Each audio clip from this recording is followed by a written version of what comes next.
Should I start? Yeah. Okay.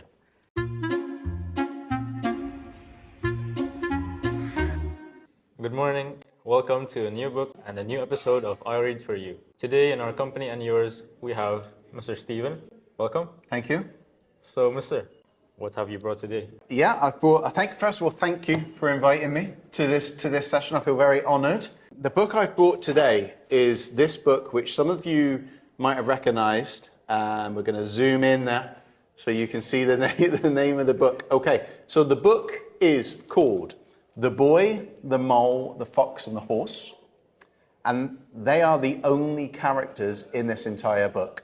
Okay, now the reason why I've chosen this book is this book can be read probably a maximum of 20 minutes. So there's a lot of pages, and it looks really thick, but actually it's a very short book. But the reason why I've chosen this book is because what is written in the book is actually really quite profound. And when I knew that you were coming to interview me today about this book particularly, as you can see, I took it home and I read it again last night. And then I started putting post-it notes in where a quote from this book has inspired me. Okay, now I've got about 15 or 20, but I've highlighted 4. Okay. So would you like me to read maybe one of the quotes? Okay, so I've actually put them in order because I like to be organized. There's a tip, always be organized. Okay, so the tip moving forward is number 1. We have such a long way to go, sighed the boy. Yes, but look how far we've come, said the horse. I feel like the boy is about to give up and the horse is just motivating him to go. So this book is around psychology, really. So the boy at this point looks ahead and he's feeling disillusioned and he's feeling upset and anxious about what he has left to do. And the horse says, but look at what you've accomplished. Look at what you've achieved to this point right now. Now, this is about a walk, a journey, but this could be about your education. Right. So you could be looking at the diploma program and you could be saying, look what I've got to do. Look at my IAs. Look at my extended essay. Look at my TOK. And I'm looking at your face. Yeah, a lot of pressure. A lot of pressure. But then if I turn around to you and say, but look at what you've accomplished in your life. You've learned to read. You've learned to communicate.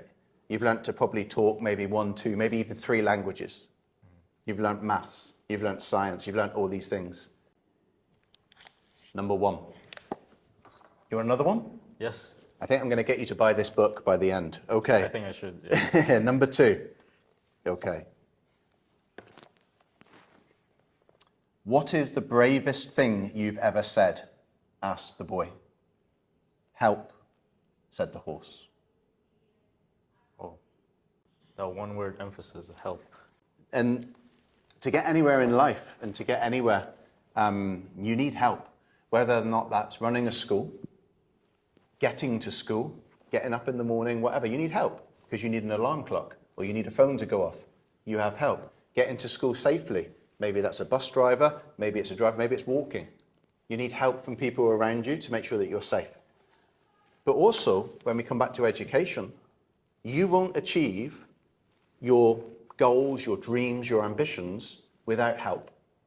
And who could that help be from? From anyone. Exactly. Who? From my teachers, colleagues, really anyone in school. Family. Yeah. Yeah. Even maybe a pet. Because maybe you're feeling anxious and maybe you have a pet and you smooth that pet and you become less anxious. Help's a powerful word. It's an incredible word. So is sorry. Don't be afraid to ask for help. Never be afraid. I ask for help about 1,000 times a day. Honestly. That's my second quote. On to Do you the like third? that one? Yeah. You want a third? Yeah. Isn't it odd? We can only see our outsides, but nearly everything happens on the inside. Okay. What do you think that means? It could mean many different things. I think most of the time we're too focused on what's out there and we're not reflecting on ourselves. I think that's what I got from this quote. Absolutely. And I think what goes on inside your mind is private and that's unique to you. The same with me. And I think what this quote is saying is maybe what we portray or what we show or how we display our actions is extrovert, but actually intrinsically, inside, no one knows what's going on about how you're feeling about something, or your anxiety, or maybe your confidence, or maybe you're proud of something. Then that's what's on the inside. And I really like that quote. Okay, so number 4. Sure. What do you want to be when you grow up? Kind, said the boy. So if I said to you at the start of this meeting, what do you want to be when you grow up? You may have said a doctor, an engineer, this, whatever. But actually, if you can be kind, then that's a pretty good thing to be when you're older. And that one is why I left that one to the end. So this is my book. It's amazing. It takes 20 minutes to read, and actually it gets you thinking about a lot of things. The whole book is a story about a journey, about communication, about how these 4 very unique individuals, very different individuals, help each other on that journey. I could read this to a child and we would both get something out of it, but we would both get different things out of it in our own way.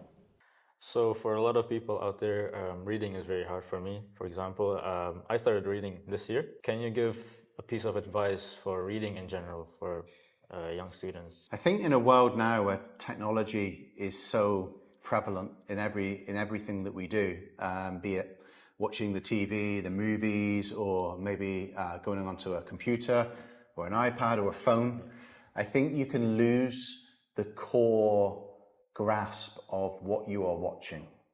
So what I mean is, visually, it's great. You know, we look at movies and they're all these amazing graphics and images and things, but actually, what you are actually watching is a story. It is a story. And a story will normally be coming from a book or a screenplay or a script. That is pen on paper. And I think for me, understanding that reading is so important, because what I see from this book or the word written will be maybe different to what you see. How you interpret something from a book or what a character looks like in your mind is probably different to what I see than the character. But when we're watching the same TV program, we see the same character. We see the same scenery. It's the same. So for me, why reading is important is it's inspiring that imagination to think about, what do you see? What does that mean to you? And I think starting with very easy to read books with a simple story is perfect. And then you can gradually step that up to the real complex, amazing, books of our generation. For the younger students out there, take Mr. Stephen's words for reading. I think lots of insights from this book. Enjoy the episode, and I hope you start reading. Thank you. Good. Good, yeah. You're going to buy the book? Yeah. But if you wanted to buy it, I think you could probably go into like a shop and get the paperback version rather than. It's in the library. Oh, it's here? I don't know. Oh, I don't know. Let's find out. I've seen it somewhere. Maybe it's here. Maybe you saw my LinkedIn at the weekend, because I actually talked about this at the weekend on.